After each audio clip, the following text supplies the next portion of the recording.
Hello and welcome to Grand Final History. In this episode, we go back to 1928, the 32nd season of the VFL. 1928 was an Olympic year. Athletes from around the world went off to Amsterdam. Australia sent a team of 19 athletes, winning 1 gold, 2 silver and 1 bronze medal. The Olympics and the AFL/VFL are almost the same age. Olympics began in 1896 and the VFL in 1897. But only one of these organisations has achieved a global presence. An icon that we are all familiar with began in 1928. The Speedos Bathers made their debut. Not the budgie smugglers many footballers wear in their post-game dips in the ocean, but the still controversial racerback swimsuit for men that had no sleeves, giving more freedom of movement and faster swimming speeds. But such a daring, figure-hugging costume created outrage, and there were bans on some beaches. But perhaps the most memorable domestic development from 1928 was sliced bread, first sold by the Chillicothe Baking Company in Missouri, USA. So, the best thing since sliced bread really means the best thing since 1928. There were several aviation milestones grabbing the public's attention. In February, Bert Hinkler landed in Darwin after the first solo flight from the UK. It took 15 days. Qantas can now do the trip in about 17 hours. In June, Charles Kingsford Smith and his crew landed in Brisbane after the first ever flight across the Pacific. And December saw Hubert Wilkins make the first flight over the Antarctic. But it would still be some decades before a VFL team got onto a plane. On the local front, the federal government, led by Prime Minister Stanley Bruce, looked to cut spending and wages to reduce the deficit, and across the country there was an increase in strikes and industrial action. The changes, innovations and growth in prosperity seen across the 1920s was not quite finished, but storm clouds were gathering. And as we approach the end of the 1920s, it is worth noting how the city has grown in this decade. The Melbourne History website describes the expansion of the city as, quote, "The preferences of home seekers for the east, southeast and Bayside continued to shape the direction of the city's expansion. The suburban frontier was pushed out to places such as Box Hill, Heidelberg, Sandringham and Mordialloc, which were linked to the city by public transport routes. As these new suburbs developed, there remained large areas of unoccupied land closer to the city, which were beyond walking distance to train stations and tram stops." End quote. February saw the laying of the foundation stone for the new member stand at the MCG, although construction had commenced in December. The stand would last until the 2003 Grand Final, before being replaced as part of developments for the 2006 Commonwealth Games. 1928 also saw a potential move for the VFA to affiliate themselves with the VFL. It was clear the VFA was struggling, and the challenge of players going from the VFA to the VFL without clearances was a drain on the clubs. But despite many meetings and proposals, nothing came of it. The VFA would live on for many decades, and the relationship between the two organisations did not improve. If you want the details of what was proposed, and what might have happened, I have recorded a special supplementary episode, which will be available shortly. One for those interested in the dynamics between the VFA and the VFL. So back to the 1928 season. After a couple of years of relative stability, it was another year of turnover for coaches, with 8 of the 12 clubs making changes. At Carlton, Ray Brew took over from Horry Clover as captain coach again, after recovering from a burst appendix that kept him out of the 1927 season. At Essendon, non-playing coach Charlie Hardy, a member of the Mosquito Fleet in the premierships of 1923 and 24, replaced Frank Marr.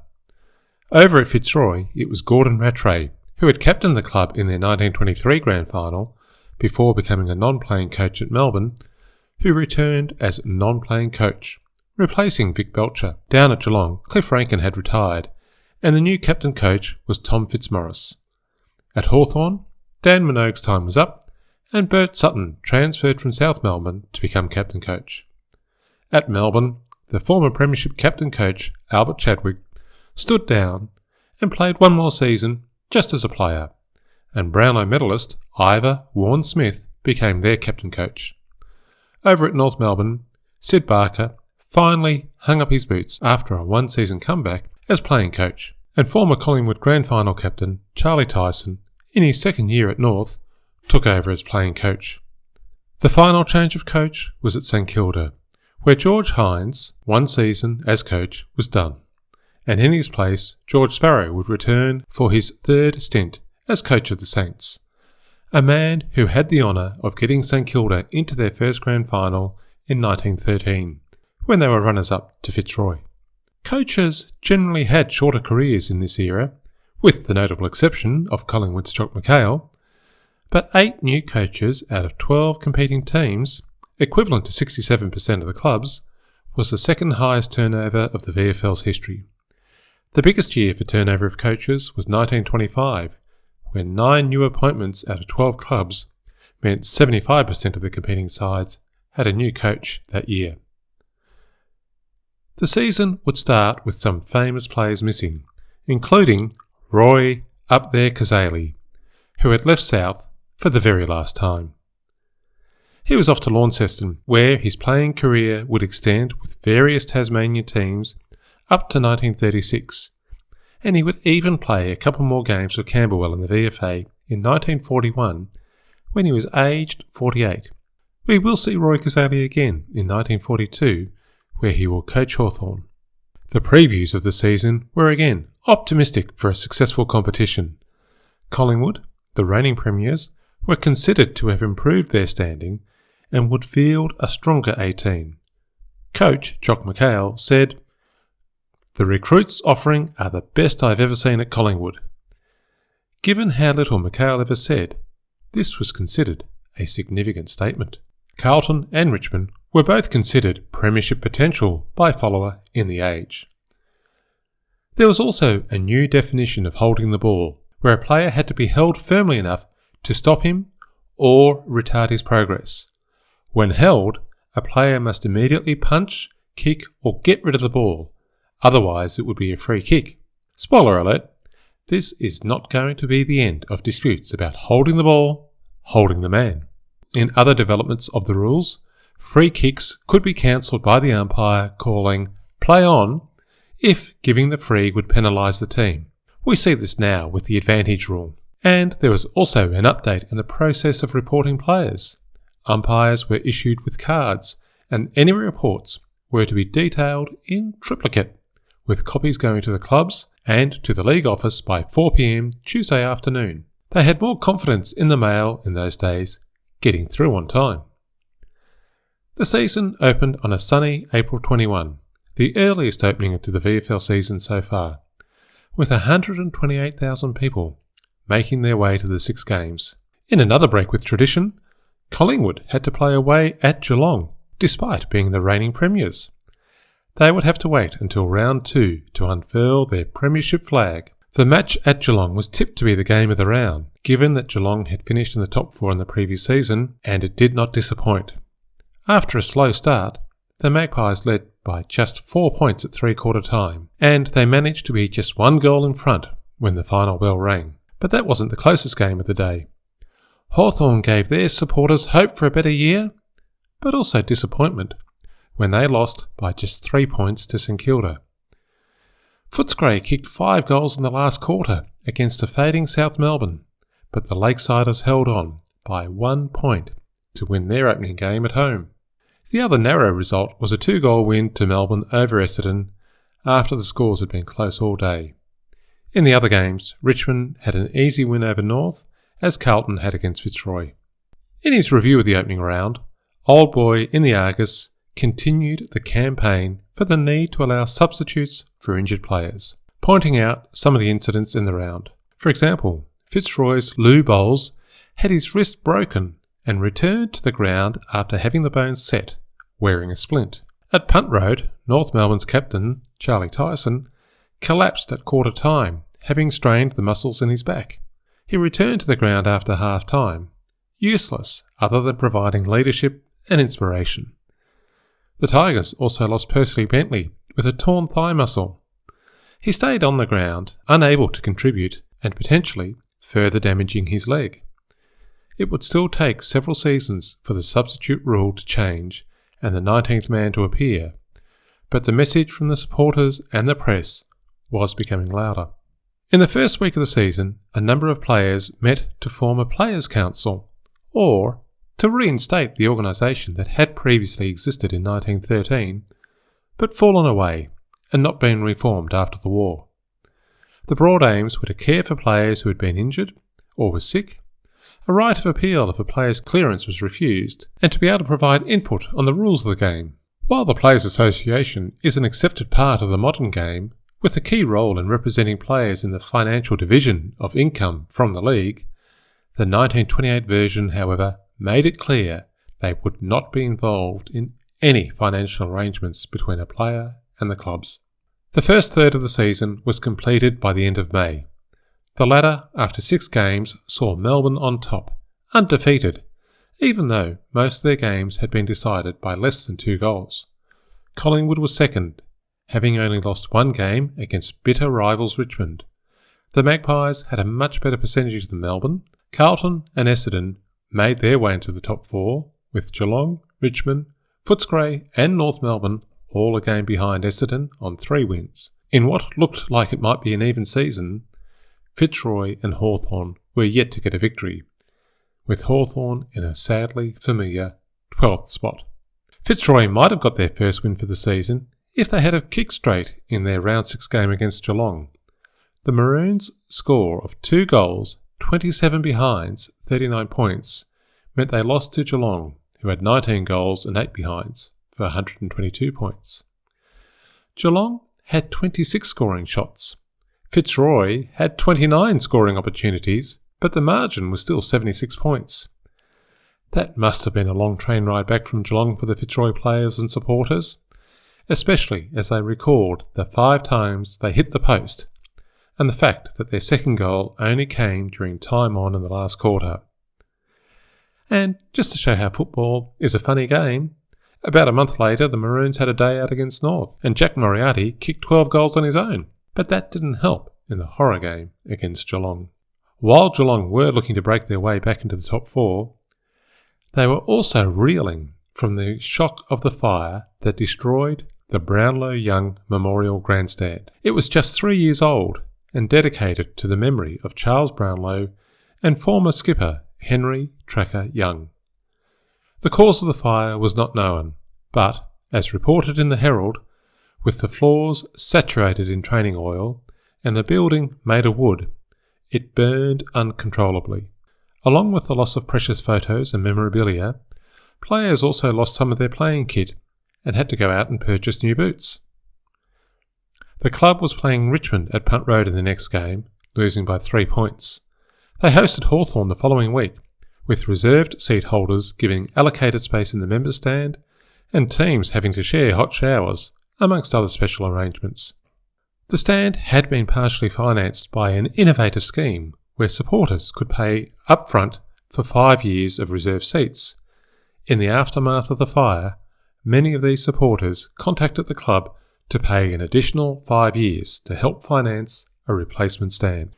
Round 7 and 8 at the start of June created a challenge for the VFL players. Round 7 was on Saturday, the 2nd of June, and Round 8 was on the King's birthday holiday, Monday, the 4th of June. 2 games in 3 days for all of the players. 12 games in 3 days for the supporters. There were several comments in the press pointing out how this was unfair on the players, and split rounds of 3 games on the Saturday and 3 on the holiday Monday had been the norm for several years. But the VFL wanted to finish the season before October, so the MCG was ready for the upcoming Ashes tour against England. Old Boy in the Argus suggested that the hot sea baths in St Kilda would be in high demand on Sunday morning, as the players prepared for the Monday game. Not sure that would be the recovery regime in the modern era, but nor would players be expected to front up for 2 games in 3 days. June also saw the interstate game in Adelaide. In a thrilling finish, the game ended in a draw. Full forward Gordon Coventry almost took a mark in the last moments, but had the ball knocked away with the bell tolling seconds later. Round 12 was held early in July. The season was 2/3 complete, and the fight for the Final Four was still open. At the top of the table sat Collingwood, ahead on percentage from Melbourne, both on 10 wins. The premiers of the past 2 seasons were on track for a showdown at this rate. The runners-up from 1927, Richmond, were third, just 1 game behind, and then there was a real gap to 4th spot. Carlton, who had 7 wins from the 12 games, were ahead on percentage from Essendon, who also had 7 wins. Still in touch for that 4th spot were Geelong, who had just beaten Collingwood after the Magpies were reduced to 15 players because of injuries, and St Kilda a game behind. The others would be looking to next season. North had just announced that 8 players were being dropped from the club. Harsh, given that the transfer window had closed so they could not move to another club. But, apparently, according to club secretary Mr Thomas, all had volunteered to play for North Melbourne's second 18. Meanwhile, plans were afoot to recruit better players for the club. Across town, Hawthorn were on the bottom of the ladder, still without a win. Some modern innovations were not meeting with universal approval, even though we now regard them as fine traditions of the game. At the end of June, 5-time premiership coach Jack Worrell wrote, "It may be that the older a man becomes, the more conservative are his ideas, and I must candidly admit that the modern innovation of having tigers, bulldogs and magpies as mascots savours too much of the theatrical business and is abhorrent to those of an older generation who kept this grand Australian game in perpetuity before the bulldogs were led onto the field. No exception can be taken so far as the magpie is concerned, as the bird is a home product and smacks of the soil and is beloved alike for its song and fighting qualities. But leading a bulldog onto the field at 3/4 time, as was done at Footscray, to the wild applause of the callow youth, is not the way to win premierships, and it is a poor class of player who requires the stimulus of a bulldog. Grand old British animal that he may be. I suppose it's all a sign of the times." And, despite Jack Worrell's disgust, the bulldog name has stuck with the team from the western suburbs ever since. There was serious trouble brewing at Collingwood after round 12. The club committee, noting the deteriorating economic conditions, had made a unilateral decision to cut player wages from £3 to £2 10 shillings a week, a 16% wage cut. The day the players found out, they lost their game against Geelong, only their second loss for the season. On the following Tuesday, there was a players' meeting. Ern Wilson put forward a motion, seconded by the 19-year-old Albert Collier, that the team should refuse to play for the reduced wages. A strike by Collingwood players, the reigning premiers, when they were on top of the ladder. The mood of the meeting was with Wilson, but their captain, Sid Coventry, told the players that a strike would tarnish what they had achieved and their ambitions for the future. And that stopped the talk of any industrial action. Percy Boyer summed up how Sid Coventry led the group away from such drastic action. "He was our captain, and after all was said and done, you have to be sensible about things. The players would play for less money, but they would always follow their captain."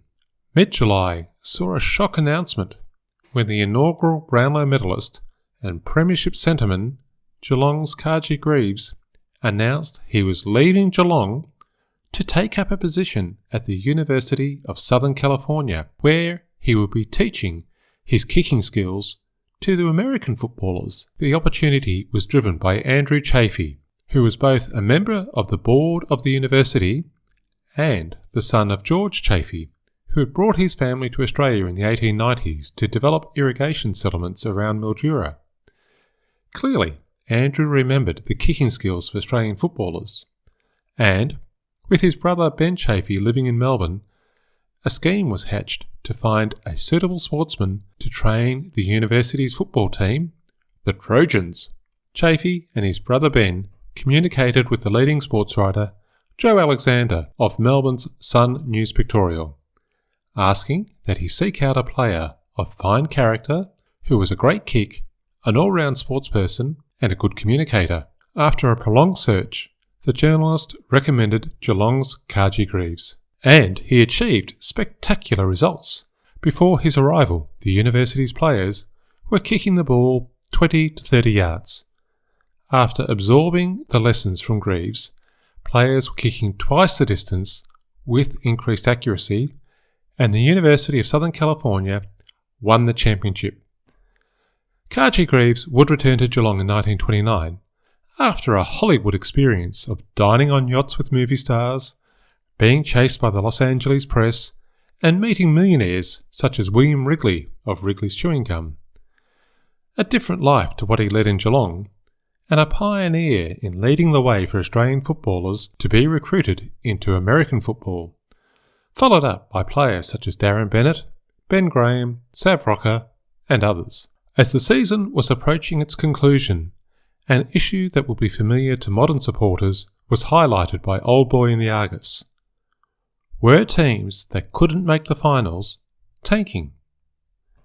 While he didn't use that modern term, the example discussed was Geelong in their game against Essendon. St Kilda were competing with Essendon for a spot in the 4, and would have been hoping that the Cats would make every effort to defeat the Dons. But with injuries and illness, the Cats were a depleted side. There was an impression by some that the team did not care if they won or lost. There was also the odd situation that Geelong's second 18 objected to players being taken for the senior team, even if they did perform well on the day. One league delegate was quoted as saying, "We cannot afford to have teams slackening off, and something must be done.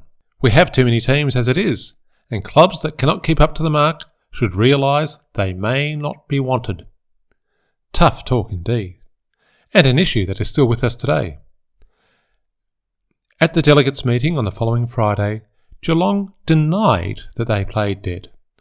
Essendon supported Geelong and condemned the story, and there was a unanimous vote of confidence in Geelong, which just goes to show there has never ever been a team that's ever tanked in the entire history of the VFL or AFL. Round 17 was the second last of the regular season, and Collingwood were still on top, a game clear of Melbourne, who were a game ahead of Richmond. The battle for fourth was between Essendon, in the important spot, being chased by Carlton and St Kilda, a game behind, and Footscray with faint hopes if they could win their last 2 games, and the other 3 all lost theirs. The round had its biggest controversy at the Junction Oval, where Melbourne led by 5 points when the bell rang out to end the game, but St Kilda kicked a goal before the umpire could hear the ringing toll to call time. A protest was lodged, but the rules are clear. The game is not over until the umpire signals time. However, perhaps it was time for a bigger bell at the St Kilda ground. The St Kilda timekeeper called for sirens, such as those used on ships and trains, to be installed at every ground, but it would be decades before such a sensible change occurred. Richmond had thrashed Essendon and took second spot from Melbourne. Essendon's loss tipped them out of the 4, with Carlton taking their spot, and that win by St Kilda against Melbourne, after the bell had rung, meant that Carlton, Essendon and St Kilda were all on 10 wins, but only one of them could make it into the finals. Round 18 saw the focus on who could make the 4th spot. Richmond and Melbourne would have comfortable wins, meaning they stayed in 2nd and 3rd respectively. Of the contenders for 4th spot, St Kilda had the worst percentage. They needed a big win against Footscray at the Western Oval, but a 3-point victory meant their only hope was if both Essendon and Carlton lost their games. Essendon thrashed Hawthorn at Windy Hill, but even that percentage boost would not put them in front of the Blues.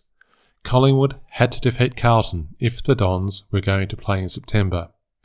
There was a huge cheer at Windy Hill when the scoreboard updated the Collingwood-Carlton game at half-time, showing that the Blues were only 1 goal up.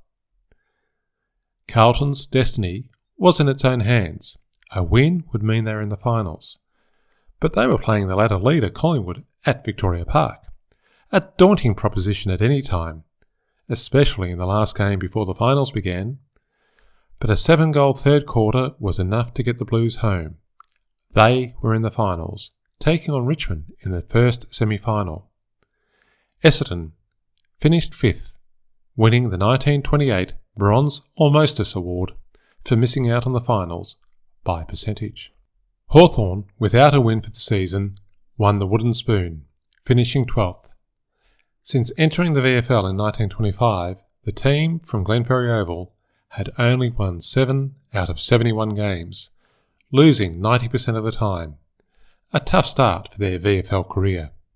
But when a team that is safe on top of the ladder loses to a team that must win to make the finals, there are going to be some people who wonder if everything is on the level.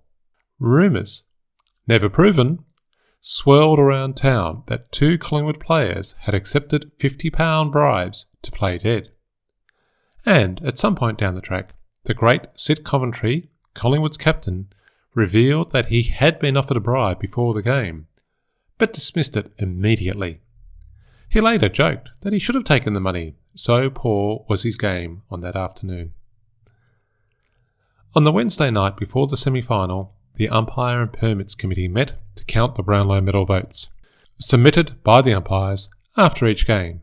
Ivor Warne-Smith, the captain coach of Melbourne and Centreman, became the first player to win the award twice, polling best on ground votes in 8 games, with the umpires only awarding 1 vote per game at this point. Karchi Greaves' remarkable Brownlow medal efforts continued this season. He was runner-up for the 3rd time, polling 5 best on grounds, even though he only played 15 of the 18 rounds. Over the last 5 seasons, since the Brownlow was introduced, he had polled 29 best on ground efforts, 10 ahead of his nearest competitor, the 1928 medalist Sid Coventry.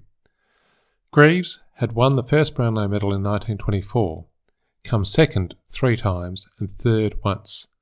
Clearly a champion player. The first semi-final was on Saturday, 8th of September. Richmond and Carlton had both won their home games during the regular season. Richmond was pleased that their skipper, Alan Geddes, had a successful return to the team in the last game of the season against Geelong. He had been on the injury list since round 10. Another reason for the Tigers to smile was George Rudolph being cleared by the tribunal on Thursday night. But the Tigers were missing one player. Bert Foster was in his first season and made his way into the team late in the season, playing 2 games. He was also a member of the Fire Brigade and a regular in the Wednesday Football League representing the brigade. He missed the final game of the season and the semi-final, having given a promise to the brigade team, who were in the running for the premiership. If he had played another game for the Tigers, he would have been classified as a senior player in the midweek competition rules and ineligible to play. The Richmond Selection Committee realised the loyalty to the team he had played with all season and agreed to leave him out of the Richmond team. Hard to imagine a player turning down the opportunity to play finals in the AFL today for their local or employer team, but it was a significant demonstration of loyalty by Bert Foster. Richmond were the favoured team to win according to the Herald's preview, and given that they had finished 3 games ahead of the Blues, it was the common opinion, unless you came from Carlton. Adding to the Tigers' confidence was their history of games against Carlton on the MCG. 4 times they had met on the large ground, with 3 wins to Richmond. MCC members would have been excited to use the new member stand for the first time, with room for 1,500 in the new pavilion, and every seat and accommodation for spectators was required because it was a record crowd of 66,381. Richmond were a much better team across the 4 quarters and won the game easily. 3 of Carlton's players were injured during the game and unable to contribute, which did not help their cause, but they were not playing as well as they had done the week before. According to some, however, the Tigers were not as good as they could have been. Some Melbourne players were reported to have said, quote, "Richmond will have to play a lot better than that to beat us, while we have no fear of Collingwood next Saturday." Unquote. However, the Age was much more positive about Richmond, declaring them premiership favourites after their 53-point win. One player generating plenty of excitement was a young, skinny Jack Titus.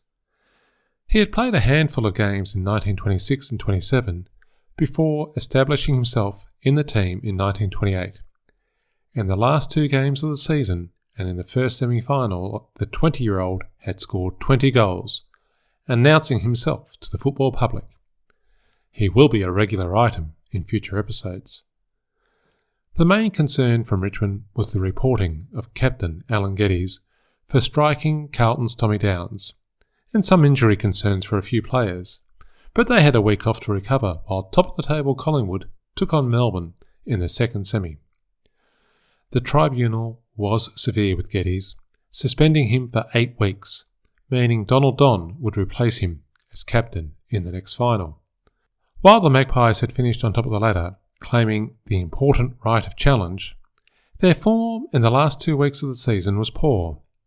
They had just beaten North Melbourne by a goal and then lost to Carlton in the final round. In the Herald's Friday night tipping panel, there were many that were willing to back Melbourne to win, even though Collingwood had beaten the Fuchsias by 2 goals at Victoria Park in their only match this season. The second semi-final attracted a smaller crowd of 41,000 people. Perhaps Melbourne did not attract as many supporters as Richmond, or maybe some fans were put off by the huge crowd the week before, where many people had trouble seeing the play, trapped inside the crush. But the weather was also miserable, some said the worst for the season, with very strong winds gusting around the MCG, blowing dust, papers and rubbish all around the ground. However, those who were at the game were rewarded with a thrilling final. Collingwood were hampered by an outbreak of influenza doing the rounds. Harold Cheswas was replaced by Norm MacLeod, and captain Sid Coventry also had the flu, but played given the importance of the game. Yet he could hardly move in the last quarter. All through the game, players had trouble picking up the flight of the ball as the wind made it drop early or blow it over their heads. The other odd part of the day was an extended half-time. Collingwood had its players out on schedule, but they were left to lie down in the middle of the ground, and it wasn't until umpire McMurray went into the Melbourne rooms that the Fuchsias reappeared on the ground. Melbourne's players must have left something behind during their extended break, because it was Collingwood doing almost all of the scoring in the third quarter, creating a 5-goal break at 3-quarter time. One little act of consequence occurred at the very end of the quarter, as Collingwood's Leonard Murphy kicked the ball just as the bell went. But some said the ball was in the air as the first dongs rang out across the ground, while others, possibly most of those in the members' stand, swore he kicked the ball well after the bell rang. In any case, the ball went through for a point, and then the umpire signalled all clear and time. After all, it was just 1 point, and Melbourne were 5 goals down. But in the last quarter, as the Magpies tired with the flu and injuries taking their toll, Melbourne attacked and struck again and again, while Collingwood tried to stem this fast-finishing tide. When Tommy McConville kicked his second goal, the scores were level. Minutes later the bell rang out. The game was over, and both teams were on 9 goals, 8 behinds, 62 points. It was a draw. After all the noise and excitement, people had to stop and think, what did it all mean? And then discussion about that point at the end of the third quarter began. But regardless about people's opinions, the game was done, the scores were level, and the VFL had its first draw in a final. These 2 teams would be back for the replay next week. Richmond would have to wait another week to see who they would be playing, and cricket lovers began to fret about the potential of the season going into October and impacting preparations of the wicket for the much-anticipated Ashes series. The secretary of the Melbourne Cricket Club, Mr. Hugh Trumbull, assured cricket lovers that all would be fine. So the players trained again. The newspapers did their previews again, Melbourne getting the nod as favourites from the Herald, and the spectators lined up again at the MCG. Some might have been trying to get in for free, like the group of young lads who entered the members' stand during the first semi-final. When challenged, they told the attendant that they were bricklayers working on the new stand. The attendant, who had done his share of building and laying bricks, noted that he'd never seen any brickies wearing patent leather shoes or dressed up like jazz sheiks. So the young gentlemen were directed to leave. Once the attendant moved towards the police constable, the lads took off, running out of the ground, moving faster than any brickie would. Trying to bluff your way into the MCG has a long history. On the topic of spectators, there were some embarrassed Carlton players at the second semi-final. After the tribunal decision earlier in the week, when Richmond's Alan Geddes had been suspended for 8 weeks, but Carlton's Tommy Downs had been outed for 12, 20 of his teammates were so angry about the difference between the two penalties, they firmly decided, as a group, they would boycott the semi-final. So there was some confusion and discomfort when one group of 10 players bumped into the other 10 players at the MCG watching the game. Each was able to explain they had forgotten the boycott, and all accepted the other's explanation. 42,000 people were at the MCG for the replay, and they saw another exciting game on yet another windy day that blew the ball in odd directions. A dust storm blew through the MCG early in the second quarter, and rain threatened at times. There may not have been the fine marking or accurate passing expected of top-tier teams because of these conditions, but there was fierce competition. The game was decided in a thrilling final quarter, with Collingwood gaining a 5-goal lead and Melbourne scoring 6 goals for the quarter, almost getting in front of the Magpies, but losing by just 4 points when the bell rang. A commendable effort for a team playing a man short when they lost Jack Collins to a knee injury after quarter time, although Collingwood's Bruce Andrews injured his arm after half-time.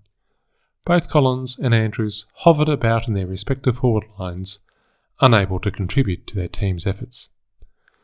Collingwood, holding the right of challenge, would take on Richmond for the premiership. The Magpies had to win just one game to be back-to-back premiers. The Tigers would have to defeat Collingwood twice if they wanted the flag. Richmond had played in a practice game against their second 18 team on Saturday in an attempt to keep the players in form. Richmond were led by Donald Don, given their regular captain Alan Geddes was suspended. Don had started with the Tigers as a rover in 1917 and played in 3 grand finals from 1919 to 1921, winning premierships in 20 and 21. At times he could be volatile, and he was suspended for 20 weeks over his career, effectively missing an entire season. But the 20 weeks was just 2 suspensions. When Vic Thorpe retired after the 1925 season, Don moved to full-back, using his experience and judgment to become a feared defender. After his playing career, he wrote for the Sporting Globe for 12 years, until 1941. Sid Coventry was captaining Collingwood in his second year as team leader. He had continued to impress. As noted by the Sporting Globe, he showed inspiring leadership, powerful ruck work, strong defence, and indomitable courage. In August, he predicted that the team would be premiers because they were 50% better than the 1927 premiership team, and they had the best coach in Australian football. Of course, it was Jock McHale who was coaching Collingwood in the 17th of his 38 seasons. He already had 3 premierships, but there was plenty more to come. Obviously, I've been discussing McHale many times across the podcast, but this game would see some of his finest coaching prowess. On the Thursday night before the game, he gave his team a light training run. They had played some tough games, and there was no point wearing them out on the training track. He called the team meeting where Richmond were thoroughly dissected. Collingwood would goad the overconfident Tigers to throw them off their mark. They would restrict Richmond's high marking game. They would turn over the ruck players frequently to keep the players fresh and confuse their opponents. And McHale made it absolutely clear they would make the ball their objective. There was one further trick up McHale's sleeve, which we will discuss shortly, but suffice to say, the Magpies were confident they had a plan to bring the Tigers down. Richmond's coach was Frank Checker Hughes. In his second year at the helm, he had the Tigers into back-to-back grand finals. He was looking to go better than runners-up this time, He was a World War I veteran who had played in Richmond's 1920 and 21 premierships, and he will become a coaching legend in his time, as we will see in future episodes. The umpire for the final was Jack McMurray Sr. He'd umpired all 3 semi-finals, and he would be officiating in his 5th and final grand final. He would continue umpiring up to 1936, becoming the first man to umpire 300 games. Along with the 5 grand finals, he would also look after 23 finals and 15 interstate games, and he also had a half game to his name when he shared umpiring duties with the VFA's James Lahaney in the somewhat controversial 1924 Premiers playoff between Essendon of the VFL and the VFA's Premiers Footscray. In their 2 games during the season, Richmond won at home by 2 points and Collingwood at their home ground by 8 points, indicating 2 evenly matched teams. But Richmond were the favourites given their strong finish to the season, while Collingwood had been struggling to beat North, lost to Carlton, and could be considered lucky to have got past Melbourne. Their champion full forward, Gordon Coventry, had been out of form since round 17, only kicking 4 goals in 4 games, far below his usual form. But his brother Sid had a message. There will be no second chance. We are not underestimating Richmond, but consider we have passed our rough patch and have now worked to our top. Richmond had an almost full list to choose from, and Bert Foster, with his Wednesday League duties complete, the Fire Brigade lost the premiership to the Railways, came in to replace the injured Robert O'Neill, and the suspended Alan Geddes was replaced by Fred Godding, playing only his 9th game. Collingwood also had changes to make to their team. Percy Rowe came back into the side after being off for a month with injuries. George Clayton was also back into the side, and the 2 unlucky players were Percy Bowyer and Les Angus, who missed out. Bowyer would become a regular with the Magpies in future seasons, but Les Angus would not play for the club again. He played 9 games in 1928, but could not match the feats of his father, George Angus, who played in 3 premierships before handing the captain-coach role over to Jock McHale.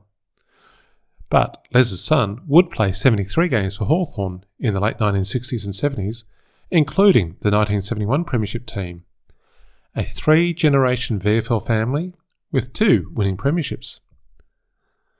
While on family matters, the Magpies had 3 sets of brothers playing in the team. Sid and Gordon Coventry, who we've already discussed. The Colliers, Albert and Harry, who were in the early years of what would become famous careers at Collingwood. And they were also joined by Frank and Len Murphy, who had played 300 games between them, although not all at Collingwood. 50,000 people were at the ground for the final, down on the record-breaking semi-final earlier in the month, but well up on the rain-sodden 1927 grand final.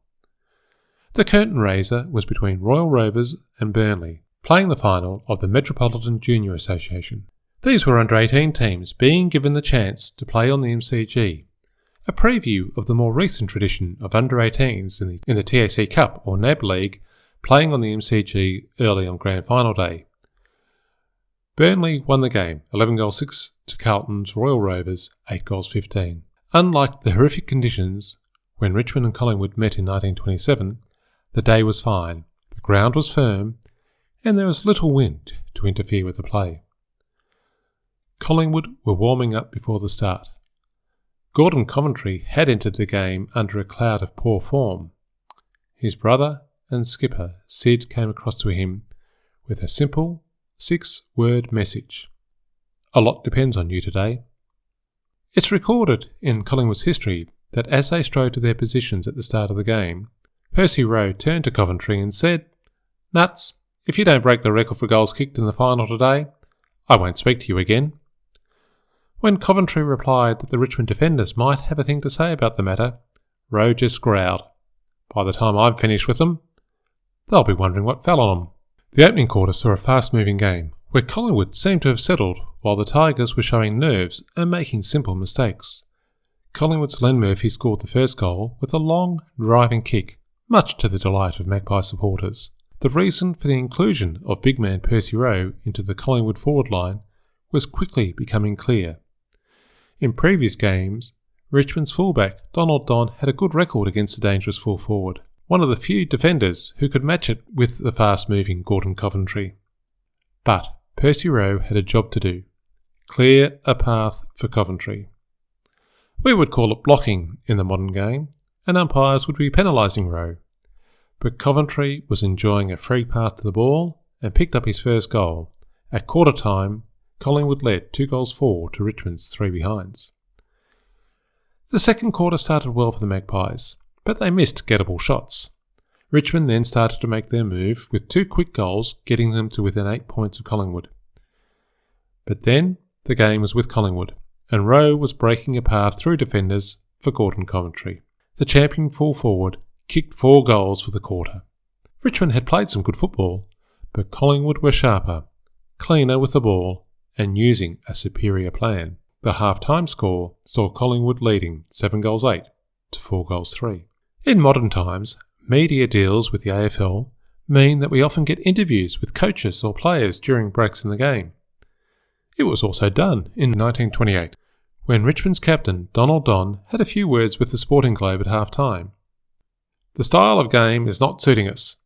Too many of our chaps are flying for the ball, allowing Collingwood to mark over them. But the game is not lost yet. We always finish well." Richmond gave their supporters a reason to cheer by kicking the first goal of the third quarter, but Collingwood responded quickly, and the gap in the scores was maintained. Richmond's Carl Watson was moving the ball beautifully on the wing, but there were not enough consistent performances from his teammates. Still, even at three-quarter time, the Tigers supporters had hope. Collingwood led 9-11 to Richmond on 7-7. But as Donald Don said, they always finish well. After a goal each way, Richmond's Ralph Empey wasn't able to convert a strong attack, and things just seemed to fall away after that point for the Tigers. From the wing, Collingwood's Norm McLeod had a 50-yard dash, getting the ball to Gordon Coventry, who converted yet again. And the game was won. The Tigers had tried, but Collingwood were just too good, with a plan working as expected, and Gordon Coventry having the day out his brother asked for. 9 goals at full forward, a record for a grand final, not matched for another 60 years when Gary Ablett Sr. also kicked 9 for Geelong in 1989. The final scores were Collingwood 13-18, 96 to Richmond 9-9, 63. A 33-point win to the Magpies, which could have been more with some straight kicking. Collingwood's rooms were crowded with well-wishers, including Melbourne's Brownlow medalist Ivor Warne-Smith, and many former Collingwood champions, including Dick Lee, who must have been proud of his successor, Gordon Coventry. Richmond officials visited the room to give their congratulations. Jock McHale said he was the proudest man in the world. Sid Coventry gave a speech, singing the praises of Percy Rowe, saying, "No one thought it possible for one man to shoulder such a burden, but Rowe thought lightly of it." It would be Rowe's last game, retiring after 7 seasons, 96 games, and a premiership. He would move into coaching roles at Fitzroy and Carlton in later years. Gordon Coventry was declared the best player, receiving a £1 1 prize donated by supporters, and Club Secretary George Connor presented him with an 1820 sovereign coin to mark the occasion.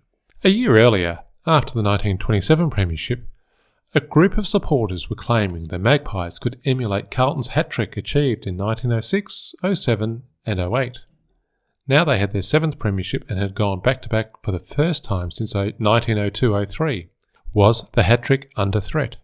So, what was the story of Gordon Coventry regaining his form in the most important game of the season? Clearly the tactic of having Percy Rowe block defenders helped, but Coventry had only kicked 4 goals in 4 games before the grand final. He was clearly out of sorts. The secret was revealed a decade later when the two brothers gave a rare interview with the Sporting Globe in 1938. Gordon Coventry had been belted in the head in an interstate game against Western Australia, held on the weekend between rounds 17 and 18. He had damaged a small bone in his ear that affected his balance. Gordon confessed that, quote, "I could not move at times. I felt glued to the ground." Unquote. Sid had never heard this explanation and asked his brother why he hadn't mentioned it. Gordon pointed his finger at Sid and said, "He'd have dropped me out of the side if I told him. A man at Collingwood those days had to be really crook before he reported a crack. While I was out there, they had to look after me, bung ear or no bung ear." Clearly, not everyone of the 50,000 at the MCG were entranced by the game. 2 plainclothes constables arrested a pair of men at the centre of an illegal 2-up game behind one of the refreshment stands in the outer. The crowd disappeared, but the 2 men with the coins were arrested and locked up in the city watchhouse. And there was a sigh of relief at the Victorian Cricket Association. Collingwood had finished the season on the original schedule of 29th of September. The MCG surface could be top-dressed and the wicket prepared for the all-important Australia versus the rest on October 19, which could proceed as planned.